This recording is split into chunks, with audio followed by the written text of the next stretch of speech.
Hello everyone and welcome to the second session at today's Literary Festival. I am Suman Valamuri, I am the Executive Director. It's a pleasure to welcome you all today. Here with us at the session, we are privileged to have author Kamini Dandapani with her recent book, Rajaraja Chola, King of Kings. Kamini was born and raised in a once sleepy town of Madras, but now lives in New York City, the city that never sleeps. She's had extensive training in classical music in Bharatanatyam and Western classical, and longer than desired student, she says, at Chase and Mackenzie, but then took a complete change of direction and went back to her true loves, music and writing. She writes about Rajaraja Chola, one of the greatest rulers of medieval India. During his reign, the Chola Empire expanded through virtually all of the southern reaches at the peninsula and beyond. This well-researched and vivid and compelling story is about India's greatest empires and rulers. So, welcome, Kamini. Exciting to be here at the session. She will be in conversation today with Manjula Tekal. Hailing from a family deeply rooted in traditional and liberal values, Manjula's early influences include her father, who instilled a sense of pride in her heritage, and her mom, who's also given her a love for literature. Her debut novel, Devyani and Azad the Invisible, are a biographical novel about Chandrasekhar Azad, a revolutionary freedom fighter. Several other translated works are in the annual. A technology and management professional, she's also an educator and an administrator. She has degrees in electrical engineering from Bangalore and a master's from IIB and from the University of Illinois. She lives in Illinois with her family. Welcome, Manjula. Pleasure to have you here. We look forward to a very wonderful discussion. Over to you. Thank you. Hi everybody, I'm delighted to introduce Kamini Dandapani and the book Rajaraja. The story of Rajaraja is the story of Rajaraja Chola. It is written in scintillating prose and it's absolutely beautifully charming. It's the story of this extraordinary Chola king, Rajaraja, and he was supposedly born in Suryavamsha, the Sun dynasty. He ruled in southern India over 1,000 years ago. Rajaraja was a brilliant, ambitious, ruthless, but also down-to-earth king. He was in tune with his people and created an empire which was a powerhouse of military, economic, administrative, artistic, and religious accomplishments.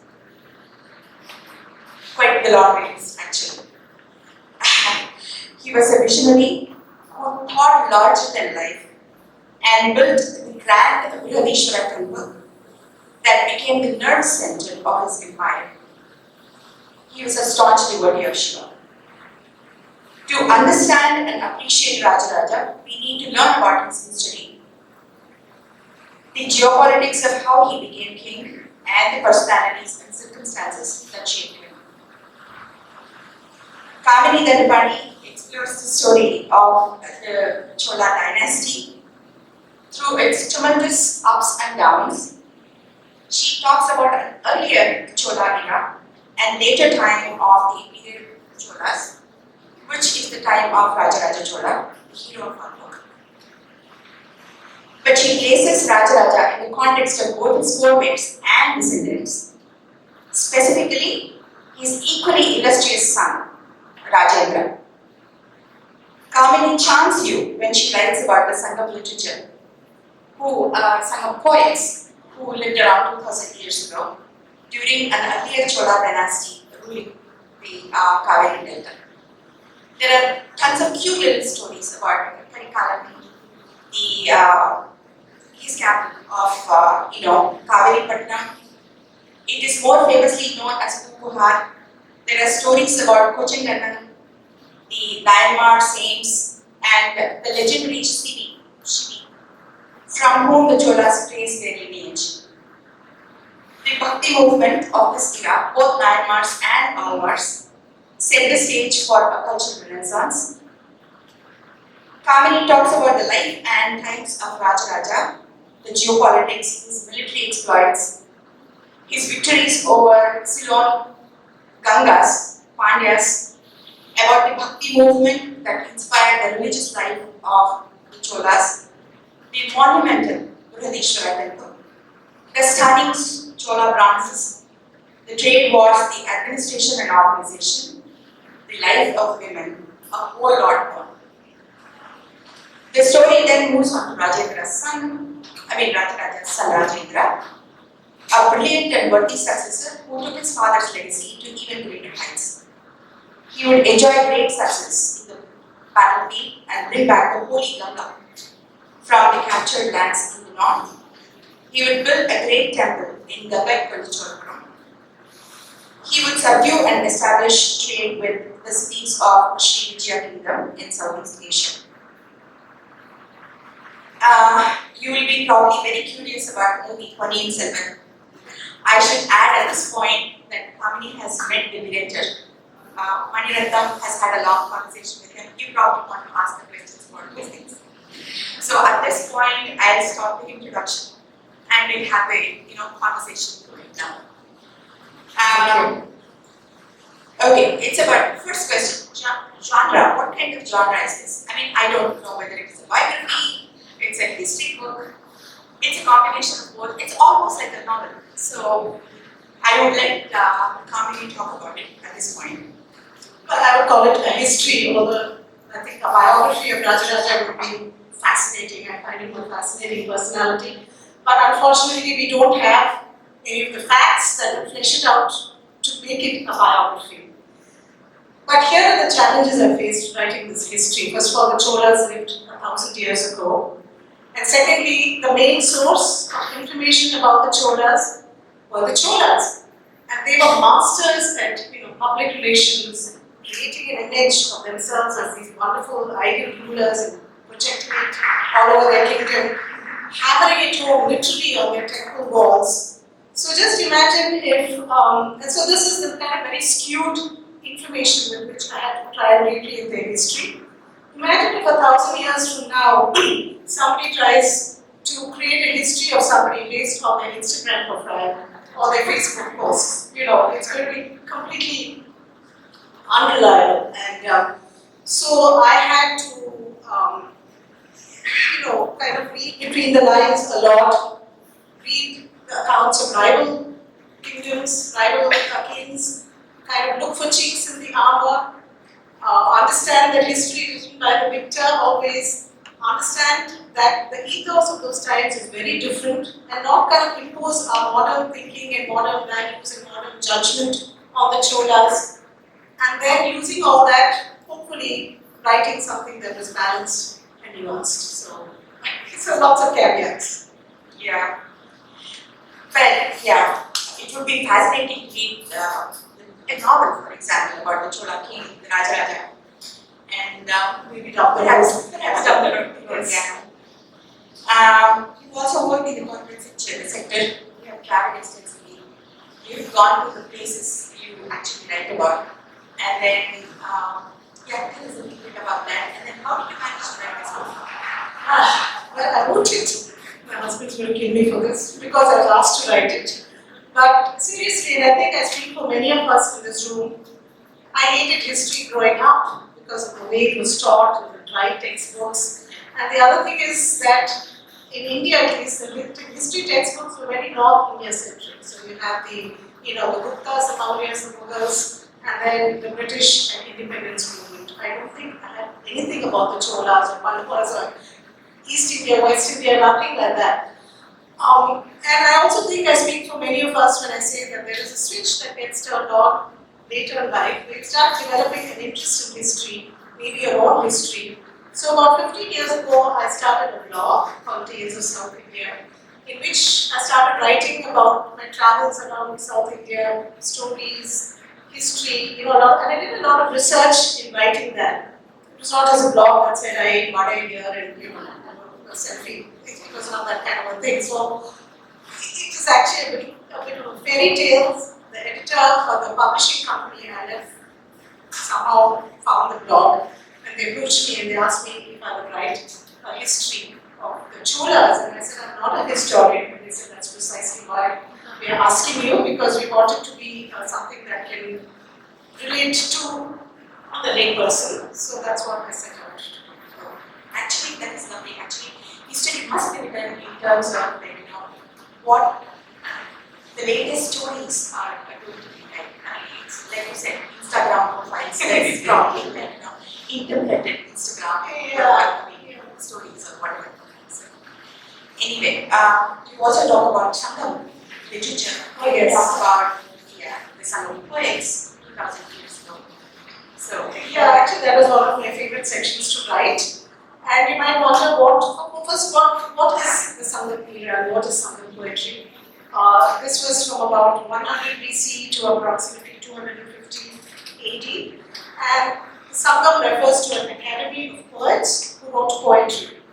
And it's very interesting because these poets were not merely chroniclers and observers of life around them, but they seem to act as mediators and advisors to the kings that were there in their times.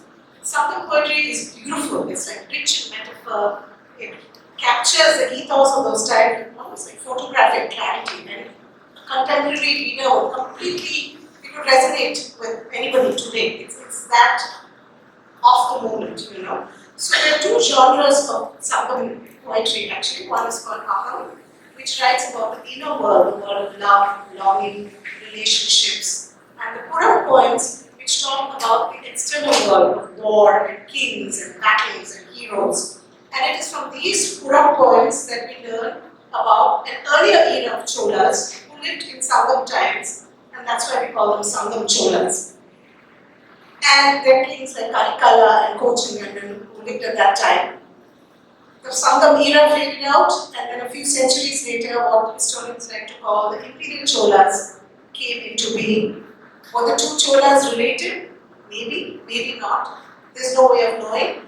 But the later Cholas did claim descent from these earlier Cholas, which means that memories of their feats lingered and endured during the centuries away from power. And they created their genealogies and included these people in their genealogies, which is why I felt they needed to be, that chapter needed to be included in the book. you speak about Nakira, right? Nakira, yes. And you talk about some fantastical stories that he has written now. Yeah. Also, a lot of poems that have been lost, and there's only one version that is remaining. So, tell me about Nakira. Nakira was an anthologist, so I think a lot of these poems were written on palm leaf manuscripts, I think, or maybe the Sangam poems were most orally composed. It's because they have a very, as in the earlier talk we were about oral and oral, they have a very, that kind of quality to them. They're almost like somebody speaking to you. And I guess they were etched on palm leaf manuscripts and then scattered all over villages in southern India, kind of falling apart, eaten by rats, just crumbling to dust. When a gentleman called U.V. Swaminathan, who's called Tamil Tata, it's a long story, but eventually he made it his life's mission to rescue those poems and anthologize them. And Nakira actually was a later, like a 7th century anthologist who anthologized the Sangam poems into the forms that we know today. And then Swaminathan Iyer brought them out of their palm leaf, he kind of collected all the palm leaf manuscripts, got them printed into books, and then we have somebody like A.K. Ramanjan who's done an absolutely brilliant, amazing job of translating them and making them available to people like us who cannot read and understand the old Tamil. So they're not just poetry, but like chronicles of history really. And they capture a time and a place so beautifully. You should read it. I love that story of Tamil Tata as well. Yeah. That was actually very charming. Okay, about like how Rajaraja became king. There were internal problems, and then there was battles that were fight. So there's a story there as well. Yes. How did it come? Yeah, so southern India in say the 7th, 8th, 9th centuries was completely unstable. It was like loyalties, people in charge just kept changing all the time. Imagine if you have a kaleidoscope and shake it and different patterns every time. That's how it was with the Cholas. It's kind of crazy to keep track of the loyalties. So at that time, in northern Tamil Nadu, you had the Pallavas in power, and in southern Tamil Nadu, you had the Pandyas. And there was a lot of, like you said, internal fighting, dissension, and in the area in between the two was a Kaveri belt, traditionally the domain of the Cholas. And there were a bunch of clans and chieftains all kind of clawing for power and all fighting with each other, switching loyalties the instant they felt, it would behoove them to be loyal to somebody else. It was just crazy. So it was very difficult writing that section of the book actually. And my mother was reading it, said, I don't know what's going on. I said, that means I've done my job. You're not supposed to. It's not supposed to be something that is easy to follow. And then in that kind of milieu of squabbling chieftains and and swirling rivalries, one chieftain of a small clan called the Chola clan that lived around Trichy won a battle, and that somehow set the ball rolling on what would become the Imperial Chola dynasty. That battle was won in 850 AD, and it was a fierce battle because apparently he received 96 battle wounds, and he built a temple to the goddess Vishnumasundari, which is the goddess Devi, and from there, there's a small step for Vijayaya, as his name was, and a giant leap for the Cholas, that began their growth into something beyond a merely very, very hyper-local power that just ruled around a small domain. And it's a remarkable story how they kind of pushed their way out, conquer, and the whole thing was like a great game of snakes and ladders actually. For every victory up, they had a snake that kind of came slithering down. So if it kept going like that, heart-shaking losses actually, until Rajaraja came and he inherited a kingdom that was completely in disarray after some disastrous battles. And it's remarkable how he kind of consolidated power, managed to kind of expand his kingdom, like Manjula said in the introduction, all over the southern peninsula and into a large part of the Ceylon.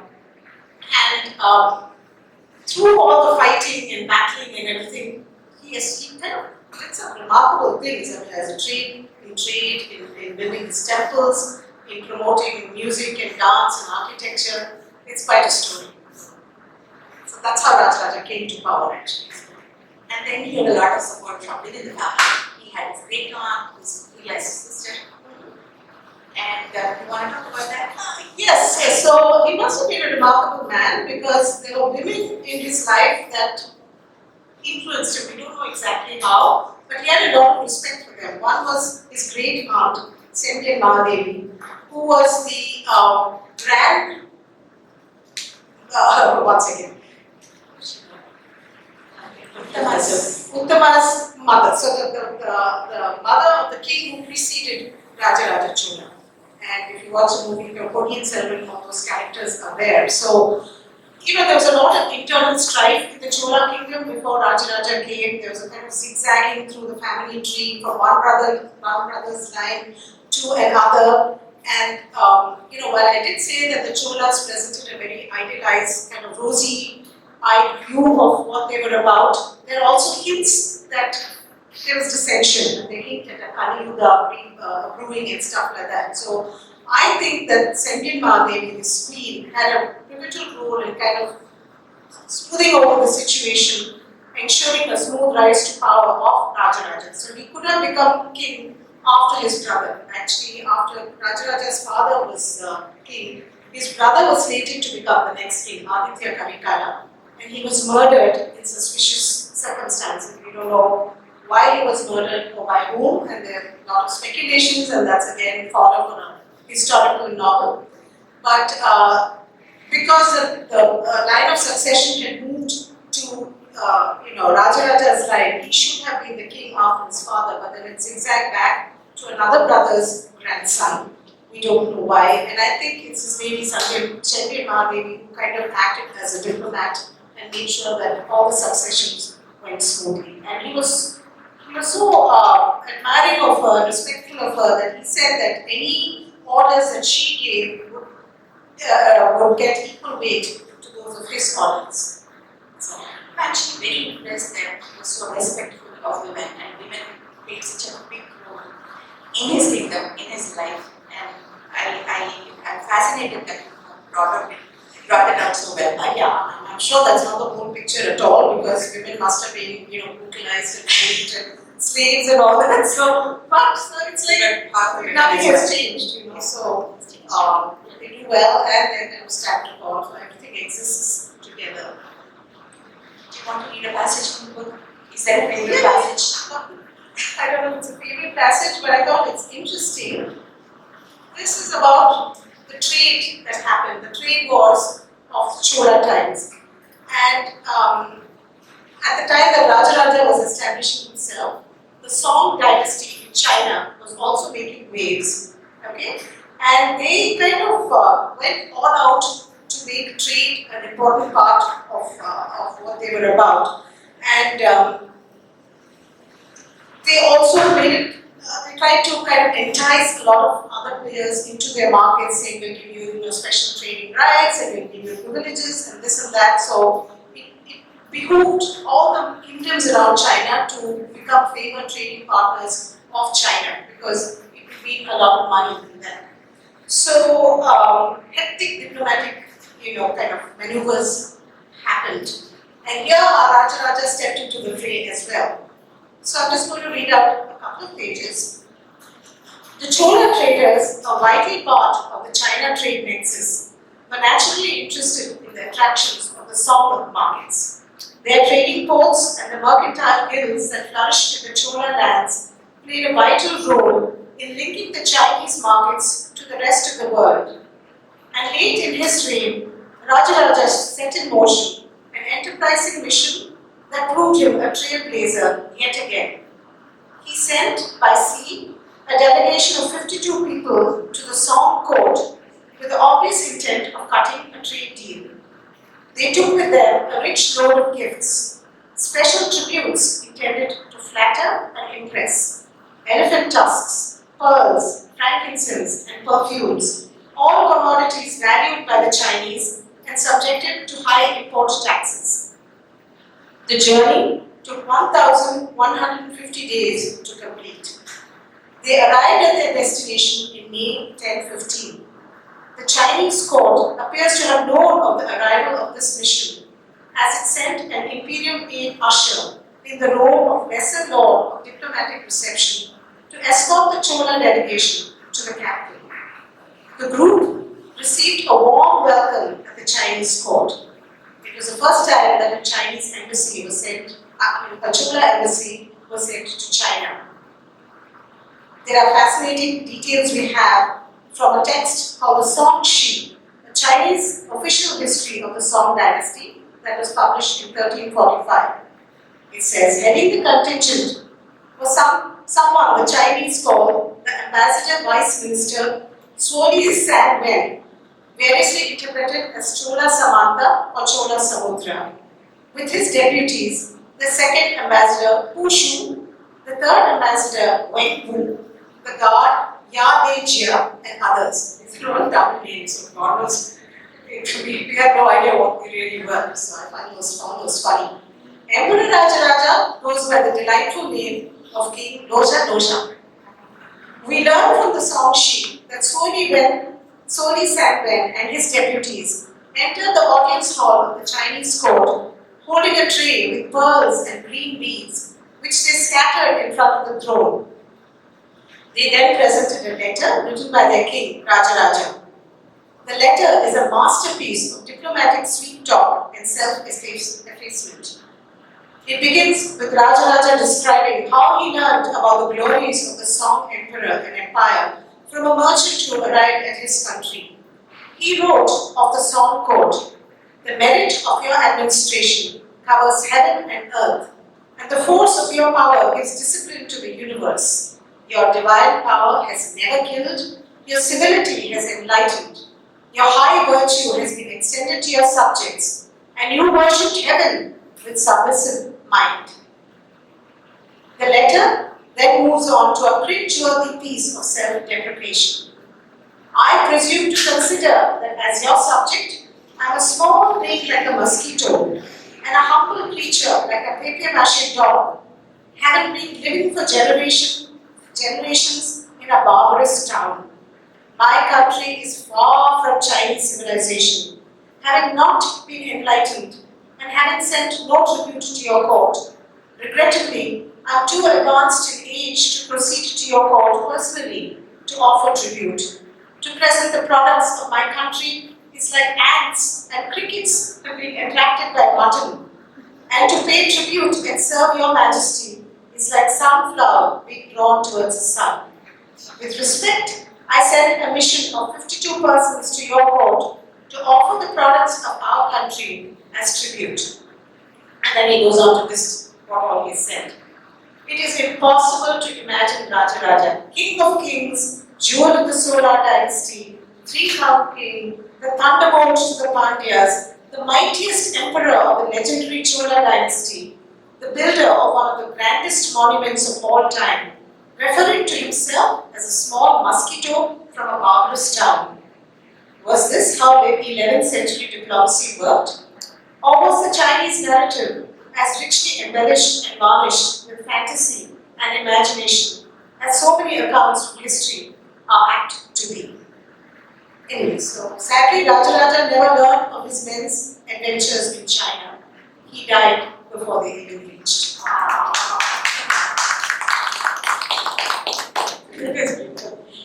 So what do you think? Was it Chinese embellishment? Or I had to laugh through the whole thing because who knows, probably because there's another chapter on crime and punishment where, I talk about the kind of punishments meted out for different crimes. And the worst punishment seems to be confiscating your land, taking it away, and not allowing you to participate, in civic life. But there is a Chinese account written by somebody who did not visit the Chola kingdom, but who based his description on what he says traders to China told him. And he talks about, people being trampled under the feet of elephants and have been smashed to bits and stuff like that. It's very different. So he says that there was capital punishment, whereas there is no inscription from the Chola times talking about capital punishment. So, a lot of it was image creation.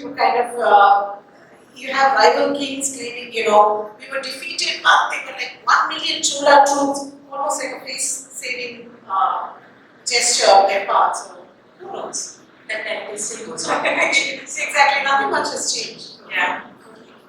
So about trade also, the Chinese trade might not have thrived as well as the Srivijaya trade. Well, China was the main partner because it's like the most popular kid in school that everybody wants to be friends with. So China was offering such amazing privileges, trading privileges, that everybody wanted to be a favored trading partner. So there were lots of kind of backstabbing games going on between the kingdoms, vying to be that favored trading partner.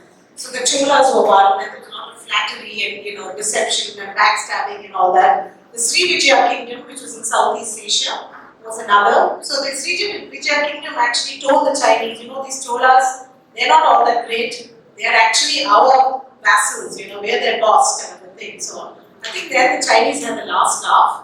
They got all these free gifts from all these kingdoms. They must have taken it all and said, fight away. I'm the king. So, but yeah, getting trading privileges with China in those days was a big thing. How was the relationship with Srivijaya and that person? It was very two-faced. So, on the one hand, they were trading rivals because the Srivijaya kingdom controlled a very important trade route, that is the Straits of Malacca, through which ships would have to go to reach China and come back from China. And the Cholas also had trading ports along the east coast, like Nagapattinam and Mamallapuram. So the ships would have to stop at either one port or the other to refuel and to restock and stuff before going on west to Egypt and the Mediterranean lands.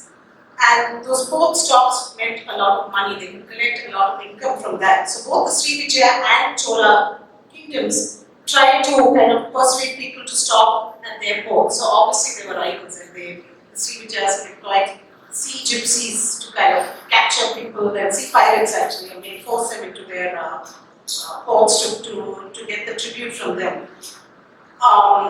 But there's also the kind of face of friendliness. So for instance, traders went all over, they didn't really go to China, they came to India as well from the Srivijaya kingdom. So the Srivijaya was a Buddhist kingdom, Buddhist traders came to Nagapattinam and stayed there. So the king of Srivijaya built a Buddhist vihara, a temple for them to worship in Nagapattinam. And Rajaraja actually endowed the revenue from an entire village for that vihara. So it showed that you wanted to be friendly to them as well. So you had to cover all your bases, and they were very good at that. So they would stab them in the back quite as easily as they would offer them a temple to worship. It's quite diplomatic. Yes, yes. But the trade with Srivijaya also was very good, wasn't it?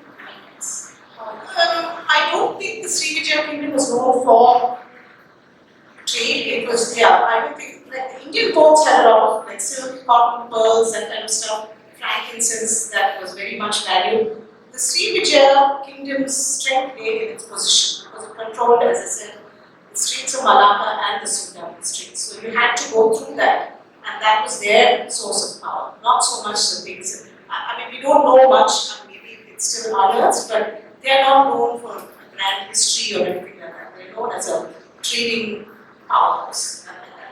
The geopolitics is covered very well in the book. I mean, you really should be able to appreciate it. Fantastic job. We move on to Bradishwara temple perhaps. So Bradishwara temple became the focal point of the empire. It was from where the administration actually was carried out in some sense. So how was it? Like, was it temple administration was the proxy for the administration of the empire? It was many things actually. It was like the nerve center of the kingdom. But before I talk about that, just to give you an idea of what an extraordinary endeavor it was, this whole Brihadishwara temple, you need to know what South Indian temples or Tamil temples were like before that. They were all mostly small stone structures, all with a very rich association and history with the saints of the Bhakti movement who used to sing songs about Shiva and Vishnu. They traveled through these temples, and so there was a very, very rich association with them. Those temples might have started under a tree or something like that, which then became a small big structure that early Chola rulers made into little stone temples. So that was the temple landscape in Tamil Nadu at that time. From there, Rajaraja comes along and builds this gargantuan, this absolute marvel of a temple that is unlike anything seen anywhere at that time. People say it is the tallest structure in India at that time, in a place that had absolutely no religious association, that had no kind of association with the Bhakti saints or anything like that. It was a blank slate on which he poured everything. So just a vision of a man just step out of the box, step out of the existing way of thinking, and come up with something new altogether is pretty remarkable. Why would he do that? I mean, I don't know, that's why we need a biography of Rajaraja, but I think part of the reason was, by the time he got his kingdom together, he had expanded way beyond the core Kamini Dandapani and the core Chola territory. He had people from the Pandya lands, from the Pallava lands, from the east, from the west, the tribes, the uphill people, the downriver people, and they were all different. It was like a squabbling mass of humanity that he had to somehow coddle together and somehow feel that they were part of one unified whole. And I think the temple served that purpose. He attempted to unify his kingdom with one grand thing that had no association for anybody, and like I said, it became the nerve center of his kingdom. He had won a ton of battles at that point, and all the war booty was poured into making this temple. It was just constructed in 6 years, which is pretty remarkable. It gives you an idea of the mobilization of resources, of people, of money that he must have been able to command to build something like that. And then it became like a status symbol. If you donated to the thing, you had your name inscribed on the wall. So everybody was vying with each other to be generous to the temple, because Rajaraja gave very generously to the temple, as to his sister, as he did all his wives, all those inscribed there. He brought dancers and women from 400 women from temples around the Kaveri basin and got them to do, I don't know what people say they're dancers, but what exactly they did, we don't know. They were part of the ritual life of the temple. And the temple had an administration that, any Fortune 500 company would be envious of. So he had a strict division between the secular and the religious administration of the temple. So he had people in charge of the accounts books and the daily running of the thing. He had priests and he followed a particular branch of Shaivism, and he had priests who were kind of expert in that, carry out the rituals. It had a very, very, very rich ritual life, daily functions, monthly, annual, and it became the nerve center of his kingdom. And it was also linked to the kingdom's economy because for instance, the lamps that were lit and burning in the temple, you had the shepherds contributing the butter to that, and it was just a close circle of supply and demand with his temple. It was really, really brilliant. So besides being a religious center, it was also a commercial and economic center. They sat on so much money. They used to loan money at 12.5 inches to people. So it was the richest establishment of its time. That's wonderful. Has any of you been there? To Brihadishwara? Good. I'm glad to see some hands up. You must go. It is just amazing. It is just astonishing. Please go. Next time you're in India, go see the Brihadishwara temple. Actually, I want to go there. Yeah.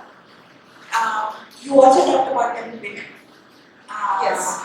Yeah. Tell us more about trade actually, how they lent money, you said.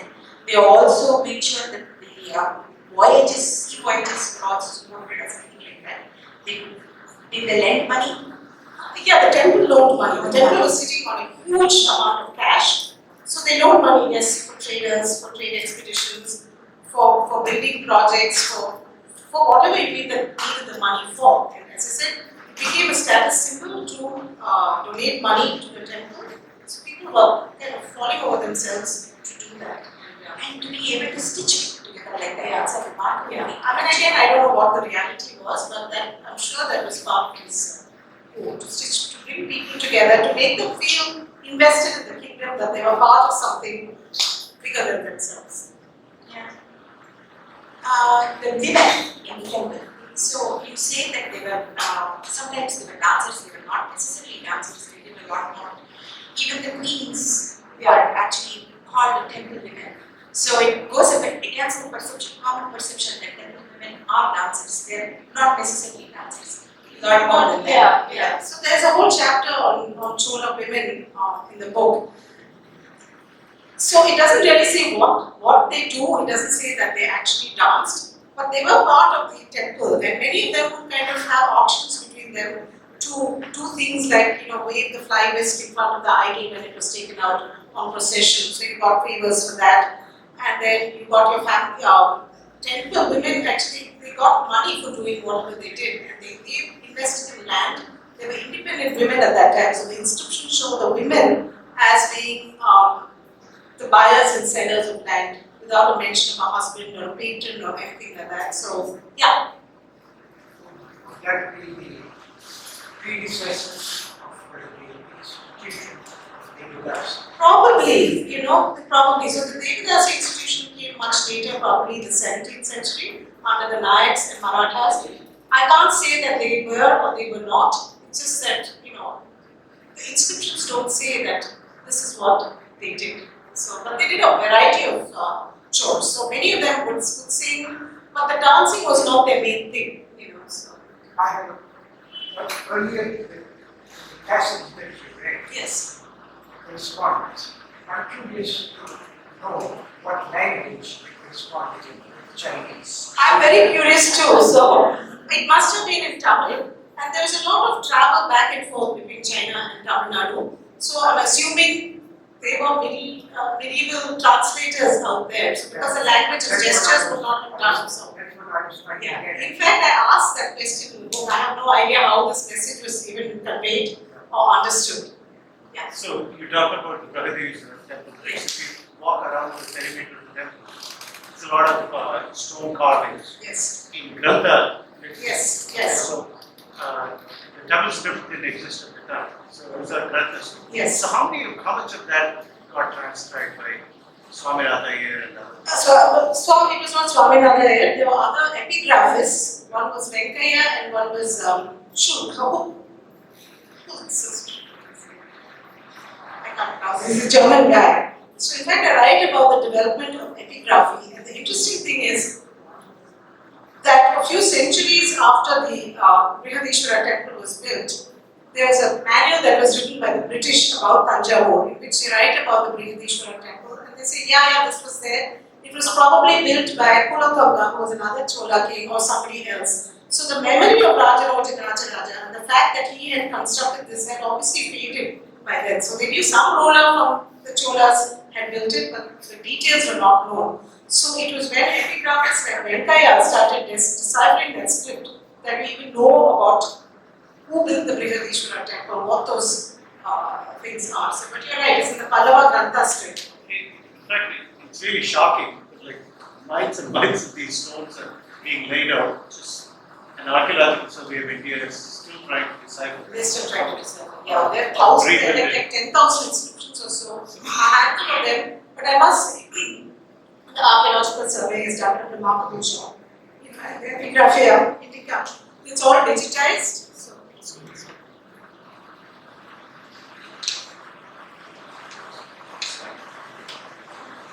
So the inscriptions have been digitized, translated, transcribed, translated, and with commentary on it. They're an amazing read. You know, we like to think the British were all bad, but there's one good thing they did do.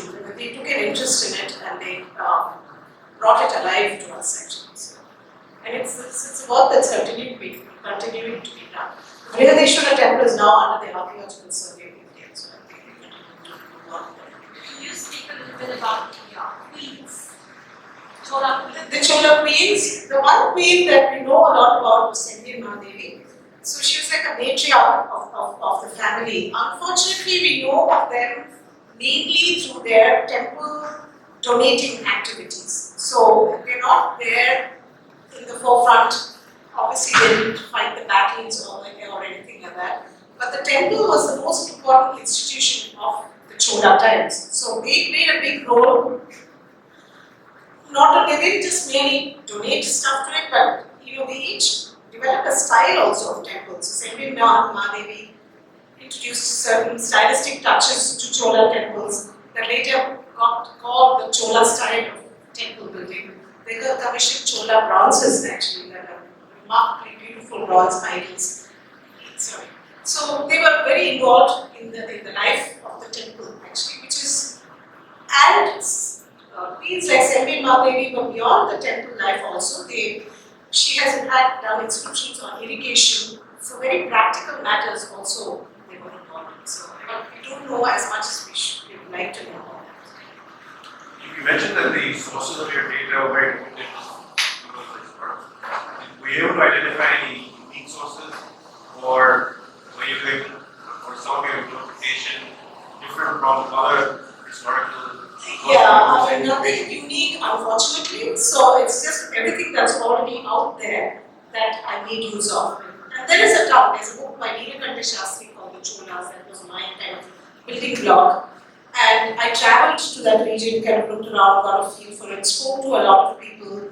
So I wouldn't say that I did any original research. Unfortunately, I can't speak that. Do you have any kind of different takeaways compared to other historical? Well, the takeaway, the thinking seems to be that it was the golden age, the Cholas were all good and they were perfect. And so my thinking is we need to be more nuanced about it, So and that's true of anything. I don't think it's a unique take at all. But you present them as people of their time, and by presenting them as black and white and good guy, bad guy, and two-dimensional is to do them an injustice actually. So you need to. So I try to bring in the whole mess of things and see what they had. And in spite of that, all the struggles, here we are 1,000 years later talking about them. That says something, right? So I wouldn't say I have a new take, because I'm not a scholar like that, but I hope that I've taken everything that's out there and presented in a way that's palatable. Yes. I've lost my voice. Sorry. I'm losing my too. As a food writer, I'm curious related to television. Not much. So, they're just passing references to the food. I think the temple rice was obviously a big deal. So, there's a lot about rice and rice cultivation. So, we heard about the Kaveri is a rice, the delta is a rice basin of India. But beyond that, no. I mean, they were meat eaters. The Chola kings were Kshatriyas, so there's talk about meat and mutton and rice. But beyond that, not a whole lot. So, not what a food writer of today will find meaningful. Yes. I thought we have a last question. Tell us a little bit about the Gangaikonda Chola and Rajendra Chola. Rajendra Chola, another fascinating character. He was Rajaraja Chola's son. And I think, the things he did, I think were all aiming to outdo and step out of his father's shadow. So that must have meant some sort of psychological complexity with his father. So here Rajaraja, we spoke about the Brihadishwara temple. He poured masses of money and people and resources of every kind into building this gargantuan temple, and villages all around his territory were commanded into, donating money into it, into keeping it going.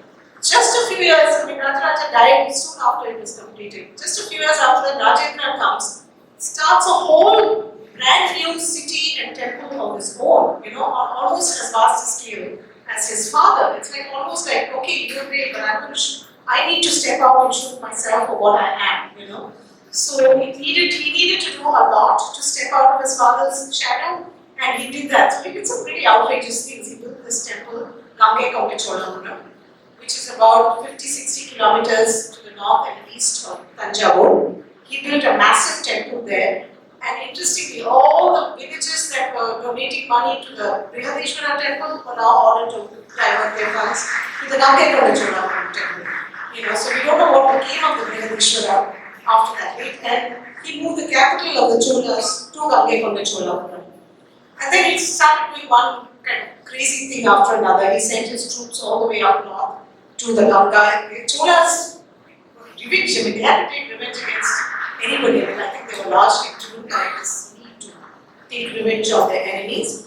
So anyway, then he sent his troops up all the way to the Ganges River, and they got apparently boatloads of water from there. Again, I don't know if this is exaggerated or what it is. But then he brought that water back down south. Gangaikonda Cholapuram means the town of the Cholas who brought the Ganga. So that is the meaning of it. And he used it to make a moat around the temple, and he put a huge tank that he filled with the Ganga water along with the inflow from the Kollinam River.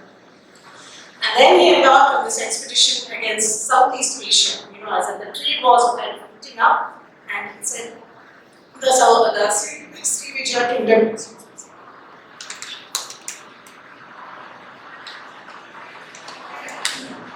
The Srivijaya kingdom had told the Chinese that these Cholas are just, they are vassals, they're not as great as they're making themselves out to be. So Rajendra couldn't keep quiet.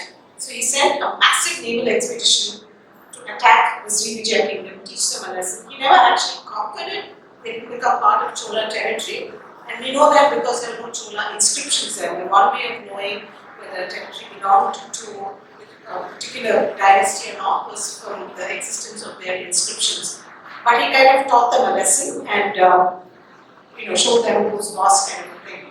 And I think he temporarily got control of those trade routes. So he was a very, very driven man, and as I said, he would make for an amazing personality study just to see what the thing was with his father. Why he felt compelled to set himself apart. Thank you so much. Actually, we learned a lot about Rajaraja, the man, the king, the Chola kingdom, the empire, I should say. But there's a lot more to go. So I would encourage you all to go ahead, buy the book, read the book, enjoy the book.